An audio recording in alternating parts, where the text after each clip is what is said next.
Okay, so I want you to picture a scenario. It's late at night, you're on your laptop, maybe you're researching a medical symptom you're a little embarrassed about, or looking up a weird X on LinkedIn, maybe buying a surprise gift. You click those three little dots in the corner of your browser, you hit New Incognito Window, Hmm. and the screen goes dark. You see that little spy icon, the one with the hat and glasses, and you kind of let out a breath. You feel safe, you feel invisible. It is a very comforting ritual, isn't it? It feels like you're closing the blinds. Exactly. It's the digital equivalent of locking the door and whispering. You think, okay, the world is out there and I am in here and we are not going to interact. I do this all the time. I think most people listening probably do. And I really hate to be the one to say this, but we are here today to essentially, well, to shatter that sense of security into a million pieces. It's necessary work, but Yeah. yeah, it's going to be a rough ride. Sorry in advance. We've been digging through a massive stack of reports for this deep dive. We've got privacy analysis from Proton. We have technical breakdowns of network flaws from Veritasium, cybersecurity surveys from Tom's Guide, and some, frankly, terrifying open source intelligence or OSINT methodologies. And the mission today isn't just to scare everyone, it's to look at the machinery, because the consensus from these sources is pretty bleak. Bleak is one word for it. I mean, the core thesis that emerges from all this research is that privacy, at least in the way we've been trained to think about it, Right, or just a default setting. exactly as a default state, it's largely a myth. And I don't mean that in a conspiracy theory, everyone's watching you kind of way. I mean it in a structural engineering way. So it's not one guy in a van listening to your calls. No, not at all. It's a convergence. That's the key word here. It's a convergence of commercial tracking, government surveillance, and technical flaws in the infrastructure itself. And they all feed into each other. Okay, so if the mission is to dismantle this whole illusion of anonymity, we have to start with the economy. Because this didn't just happen by accident. We didn't just lose our privacy. We traded it away. Right. Think about the last 20 years. The internet completely shifted. In the early 90s, you paid for access, you paid for software. But then all of a sudden, everything became free. Google Search is free. Gmail is free. Google Maps, which costs billions to maintain, is free. Facebook, Instagram, TikTok, free, free, free. And we all know the saying, if you aren't paying for the product, you are the product. It's almost a bumper sticker at this point. It is, but I think people gloss over what being the product actually means. It's not just showing you an ad for sneakers because you looked at sneakers. That's, the kindergarten version. The sources we looked at, particularly the breakdown on digital discrimination, show it's much more insidious. This is the part that actually made me angry. Because I consider myself pretty tech savvy. Right, I know they track what I click, but I had no idea they were watching my hardware to change the prices I see. And this is where it gets predatory. So corporations build a profile of you, and they use that to determine your price point. The algorithms can detect what kind of device you're using. If you visit a travel booking site from the latest maxed-out MacBook Pro with a high-resolution screen connected on a high-speed fiber connection in a zip code known for high income. Then the algorithm just assumes I have money to burn. Precisely. It might show you a hotel room for, say, $300 a night. But if I log in from a 5-year-old budget laptop using public Wi-Fi, looking for the exact same hotel, I might see it for $240. So my fancy computer is literally costing me money. It's dynamic pricing. It's based on your perceived spending power. They aren't just watching what you buy, they're watching what you're using to buy it. But how are they doing that technically? I mean, I know about cookies. We all have cookie fatigue. We just click accept all to get that banner out of our face. But if I clear my cookies, I'm fresh, right? I'm starting over. You would hope so. But the technology has evolved way, way past the simple HTTP cookie. Now we're dealing with something called zombie cookies or ever cookies. That sounds like something out of a B movie, but I have a feeling it's actually worse. It's persistent. A standard cookie lives in your browser. You delete them, they're gone. An EverCookie is different. It splits itself up and hides in all these different storage mechanisms on your computer.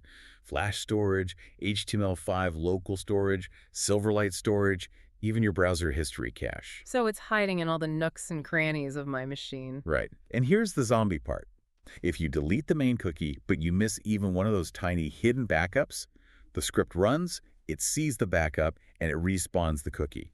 It comes back from the dead, restoring your entire tracking profile as if you never deleted anything in the first place. That feels incredibly invasive. It's like kicking someone out of your house, but they leave a window unlocked so they can just climb back in later. That's a fair analogy. But even that requires placing a file on your computer. The newer frontier, and this is what really renders incognito mode useless in so many cases, is device fingerprinting. Okay, explain that, because incognito is supposed to wipe the slate clean every time. It only wipes the slate clean locally. It stops your browser from saving history on your machine. It doesn't change your hardware. When you visit a website, your browser hands over a ton of information just to render the page correctly. It says, I have this screen resolution, I have these fonts installed, I have this battery level, I'm using this specific graphics driver. And that combination of things is unique to me. Shockingly unique. I mean, think about how many fonts you have installed, or the exact millisecond delays in how your graphics card draws a 3D shape. When you combine all those tiny, really boring data points, you get a fingerprint that is often completely unique to you. One study found that for the vast majority of users, their browser fingerprint is as unique as a biological fingerprint. So I don't need to log in. I don't need a cookie. I just show up to a website, and the site says, oh, hey, it's the guy with the 34% battery and the Helvetica new font installed. He's back. Exactly. You are basically shouting your identity just by loading the page. There was another concept in the research that I think is really crucial to define before we move on: metadata. The BBC source had this incredibly vivid example, because I feel like when people hear metadata, their eyes glaze over. They think, oh, the government only collects metadata, not the content of my call, so it's fine. That is the standard defense, isn't it? We aren't listening to your call, we just know who you called. But the BBC example just destroys that defense. It goes like this. Imagine you call a phone sex line at 2 a.m. and the call lasts for 18 minutes. Okay. No one needs the recording of that call to know what you were doing. The metadata, the recipient, the time, the duration, tells the entire story. Or, to take a darker example, you call a suicide hotline at midnight, and the call lasts 40 minutes. Then you call a pharmacy the next morning. Yeah, the content becomes irrelevant at that point. The behavior is laid completely bare. Metadata links identity to behavior more efficiently than audio ever could. Audio is hard to search. Metadata is a database. It's searchable instantly. Okay, so that's the how and the what, but I want to talk about the where, because the outline breaks this down into 5 levels of surveillance, moving from where we feel safest to where we are most exposed. And level 1 is the home, The sanctuary. which really doesn't feel like a sanctuary anymore after reading all this. No. And the irony is that we are the ones bringing the surveillance inside. We buy Ring cameras, smart locks, Alexa, smart TVs. We do it for convenience or security. But the research points out that these devices are essentially wiretaps that we install ourselves. And the Ring camera situation is the one that gets the most press. For good reason. There's a massive debate about the Neighbors app and how police can access that footage. But what really stood out in our sources was the issue of warrants. You might think, well, I have rights, they need a warrant to see my camera. But warrants in the digital age can be incredibly broad. There was a case mentioned where a homeowner asserted their rights, refused to hand over footage voluntarily, and demanded a warrant. Which is their right. It is. Yeah. But the police came back with a warrant that was so broadly written, it allowed them to capture footage from inside the home, not just the front door camera.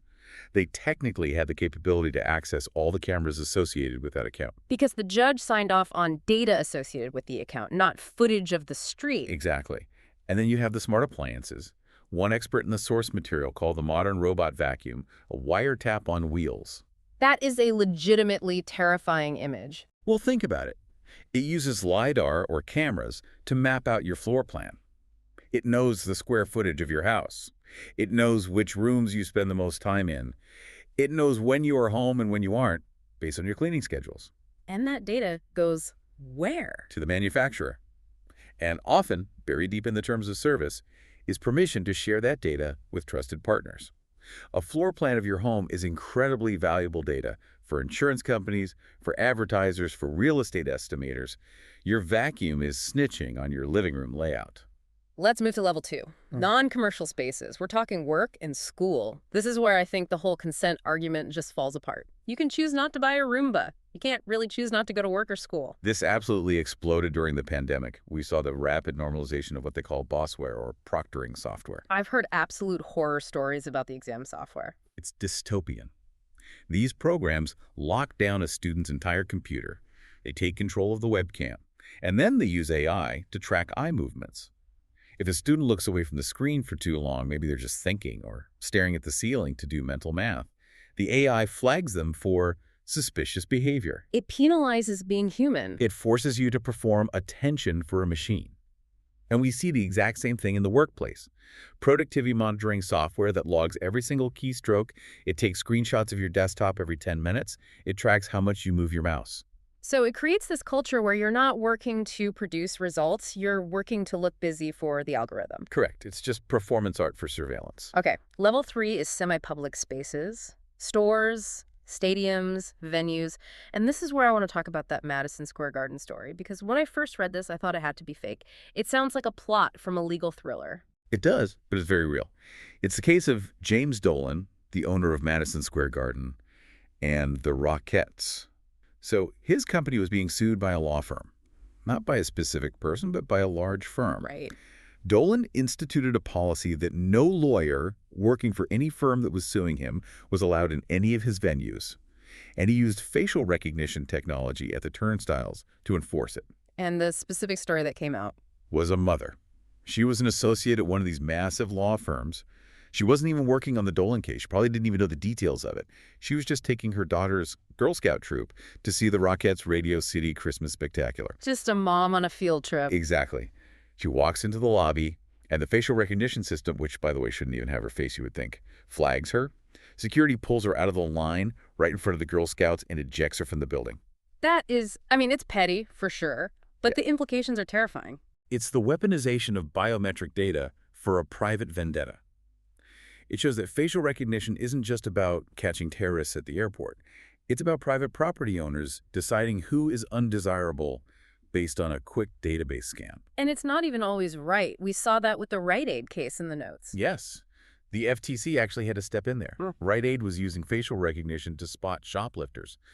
But the system was deeply flawed, particularly with people of color. It was flagging innocent customers as known shoplifters based on bad matches. I mean, can you imagine the humiliation of being stopped by security and accused of theft because an algorithm thought you looked like someone else? And then level 4 and 5, public spaces and travel, it seems like this is the end of the line for anonymity, the corridors of control, as they're called. Public spaces are just becoming a web of sensors. New York City alone has invested billions. License plate readers aren't just for toll booths anymore. They're on police cruisers, scanning every single plate they pass. They build a database of where you were, when you were there, and who you were with. And what if you don't drive? You take an Uber. You take a Lyft. You tap your Metro card or your credit card. Every single transit method generates a digital record. The idea of just walking anonymously through the city is, it's fading fast. But level 5, travel. The border. This is where you essentially lose your rights entirely, isn't it? The border is a legal gray zone. The sources call it a digital strip search. Mm-hmm. Border agents have incredibly broad authority to demand you unlock your phone or your laptop, and they can copy the contents. But the part that really unnerved me was the micro-expression pilot programs. This sounds like pure science fiction. It's basically an AI lie detector. There are systems being tested right now that analyze your face at a checkpoint. They look for micro-expressions, these involuntary twitches, eye movements, the way your jaw sets to determine your threat level or deception level. But I'm terrified of flying. If I'm at an airport, I'm already sweating, I'm nervous. The machine would probably flag me instantly. Exactly. Or you're tired or you're jet-lagged. These systems risk interpreting anxiety or fatigue as guilt. It's pure pseudoscience wrapped in a high-tech casing. It claims to read your intent, which is something even humans are terrible at. Okay, I want to pivot here. We've talked about the surveillance. We can kind of see the cameras, the cookies. But there is a massive, invisible flaw in the actual infrastructure of the phone network that, frankly, I didn't understand until we did this deep dive. It's called SS7. Signaling system number 7. This is the absolute backbone of the global cellular network. And to understand why it's so broken, we have to go back to the 70s. I love this part of history, the era of the phone freaks. The golden age of hacking. Before the internet, there was the phone system. And we have to talk about Steve Jobs and Steve Wozniak. Before they were Apple billionaires, they were just hackers selling illegal blue boxes in dorm rooms. They were. The phone system back then was analog. It was controlled entirely by sound. If you played a specific musical note, 2600 hertz, the network would hear that tone and think, oh, the operator's on the line, open up the controls. And the legend is that a toy whistle from a box of Cap'n Crunch cereal happened to play at exactly 2600 hertz. It's true. It was a complete coincidence of manufacturing. Wozniak realized he could use a kid's cereal toy to trick the multi-billion-dollar AT&T network into giving him free long-distance calls. They even prank called the Vatican. Wozniak pretended to be Henry Kissinger and tried to talk to the Pope. Which is just hilarious. Yeah. But the phone companies obviously fixed that flaw. They went digital. They built SS7. They did. Ugh. SS7 separates the voice signal from the control signal. It was built in the 1980s. And this is the crucial context. In the 1980s, there were only a few dozen phone operators in the entire world. They were all state-run monopolies or massive giants like AT&T. So everybody knew everybody. It was a small club. Exactly. It was a walled garden. The system was designed on a foundation of total trust. The protocol just assumes that if you were connected to the SS7 network, you were authorized to be there. It doesn't ask for a password. It doesn't check ID. It just says, welcome, friend. What do you need? But today, it's not just AT&T and British Telecom on the network. No. Today, there are thousands of operators. You have budget carriers, roaming partners, VoIP providers. And here's the kicker. Access to the SS7 network can be leased.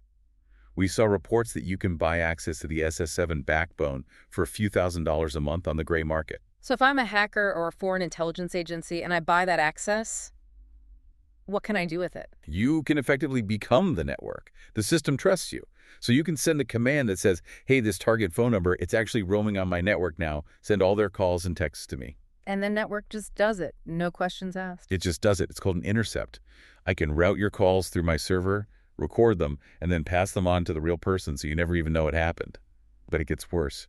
Think about what we use our phone numbers for now. Two-factor authentication, those little SMS codes for everything. Exactly. If I can intercept your SMS via SS7, I don't need your password. I can go to your Gmail, click Forgot Password, intercept the verification code, and take over your entire account. I can drain your bank account. And I'm just sitting there with my phone in my hand, having no idea why my signal just flickered for a second. You wouldn't even notice. And they can track you. This is how they find people. No GPS required. The Princess Latifah story is the most heartbreaking proof of this. It is. For those who don't know the story, Princess Latifah was the daughter of the ruler of Dubai. She tried to escape what she described as an abusive captivity. She planned this escape for years. She finally made it out to a yacht in the middle of the Indian Ocean. She knew about surveillance. She ditched her phone, right? She was smart. She changed SIM cards. She thought she was dark. But at one point, the yacht captain turned his phone on, just for a brief period. The intelligence services hunting her were monitoring the SS7 network.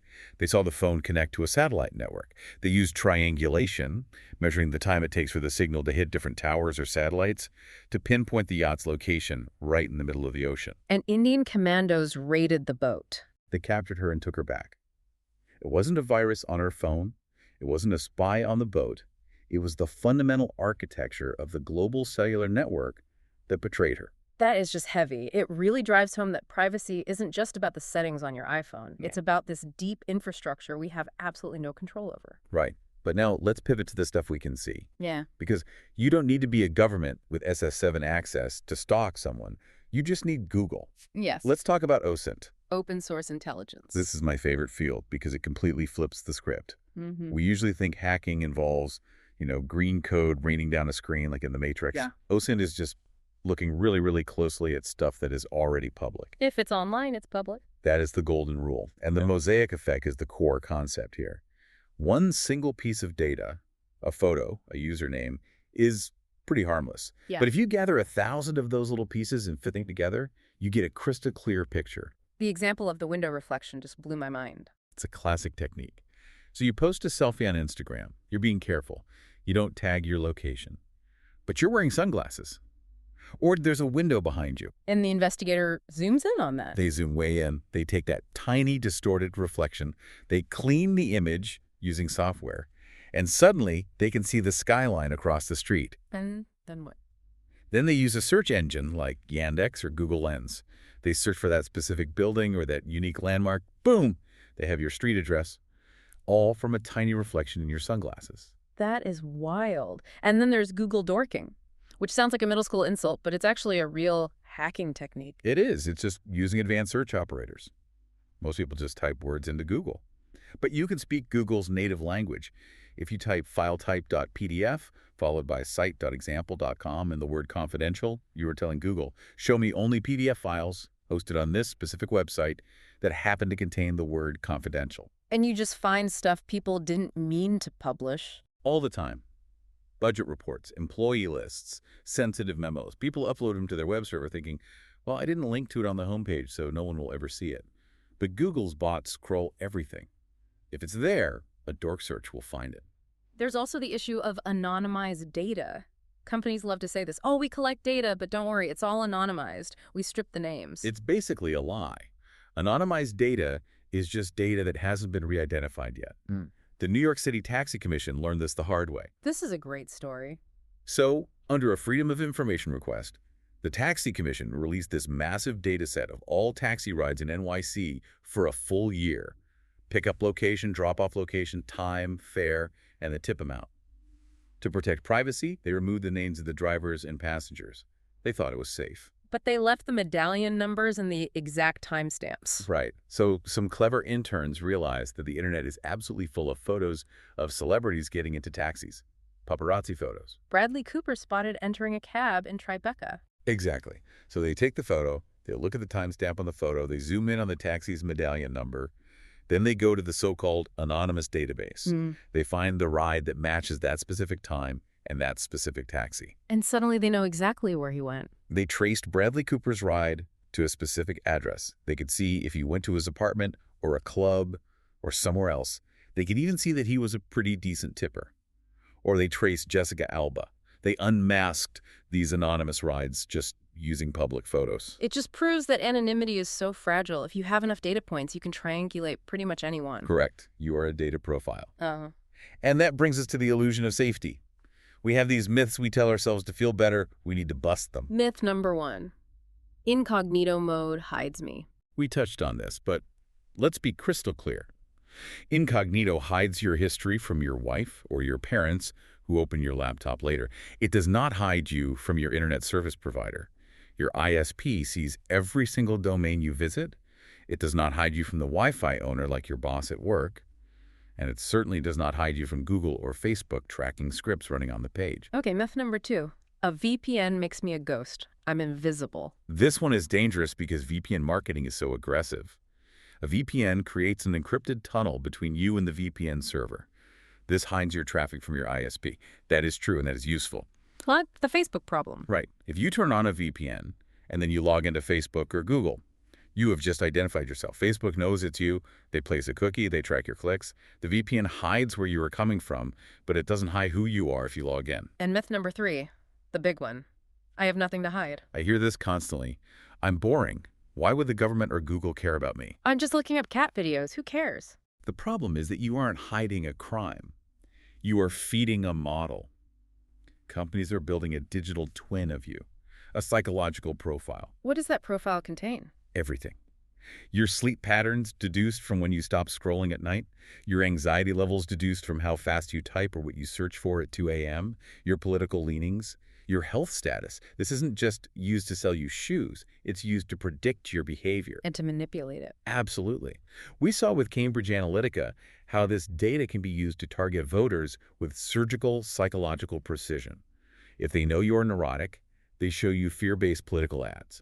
If they know you're agreeable, they show you community-based ads. You are being manipulated by your own data. So nothing to hide is really just saying, I don't mind being manipulated. Or I don't mind being profiled and scored. Remember the pricing discrimination. Your boring data is what tells them they can charge you $50 more for that flight. Okay, we have successfully painted a very, very dark picture. The internet is a surveillance machine. The phone network is leaky, and our vacuums are spies. We have to give people something. Is there a way out? Can you disappear? No. Not unless you want to live in a cave and use only cash.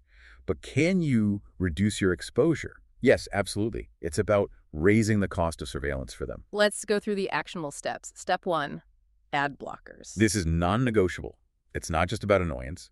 Ads are the vector for tracking. They carry the scripts. Use a browser like Brave or install uBlock Origin. If you are tech-savvy, build a Pi-hole. Can you explain the Pi-hole briefly? It's a tiny computer, a Raspberry Pi that you plug into your home router. It acts as a gatekeeper. It blocks ads and trackers for every device on your Wi-Fi, your smart TV, your phone, your tablet. The ads never even reach your house. I love that. Okay, step 2, compartmentalization. This is basic spycraft. Don't put all your eggs in one basket. Don't use your banking email to sign up for a newsletter. Live 100 separate lives. Exactly. Have a junk email for shopping. Have a secure email like Proton Mail for banking and health. Have a different phone number, maybe a VoR IP number for deliveries. If one identity gets breached, the others are safe. Step 3. App hygiene. Audit your phone. Right now, go into your settings. Does your flashlight app really have access to your contacts? Oh, it shouldn't. Then delete it. Does your calculator need your location? No. Most free apps are just data vacuums disguised as tools. If the permissions don't make sense for what the app does, delete it. Step 4. Browsers and search. Get off Chrome. Chrome is built by an advertising company. Its job is to collect data about you. Use Firefox or Brave. And for search, try DuckDuckGo or Startpage. They give you Google's results without the tracking profile. And finally, communication. If you want to talk to someone and really ensure no one, not the carrier, not the government, is listening in. Signal. Use the app Signal. It is the gold standard. It is open source, so experts have checked the code for backdoors. It is end-to-end encrypted. It stores almost no metadata. If the FBI subpoena Signal, they can only provide the date you signed up and the last time you connected. They can't see who you talked to or what you said. So we've covered a lot. I think we need to wrap up with a kind of philosophical check-in, because we started this whole thing by asking if privacy is dead. And I think the conclusion is, privacy wasn't stolen in a heist. It was a trade. We traded it for convenience, we traded it for free maps, free email, and faster shipping. The system is working exactly as it was designed to. Yeah, it is. The internet isn't broken. It was built to be a data collection machine. That is the business model. Profit comes from prediction. The more they know about you, the better they can predict your next move. So the only real control we have left is awareness. Awareness and friction. Just make it harder for them. Don't be the low-hanging fruit. I want to leave our listeners with a challenge. We talked about OSINT. Yes. Do a little investigation on yourself. Google your username. Google that old email address you used in college. See what comes up. See if your home address is on a data broker site. You might be shocked at how much of your life is just floating out there waiting to be assembled by anyone. It's better that you know than just the bots knowing. 100%. This has been terrifying, but really illuminating. Thanks for the deep dive. Stay safe out there. Watch your windows. See you next time.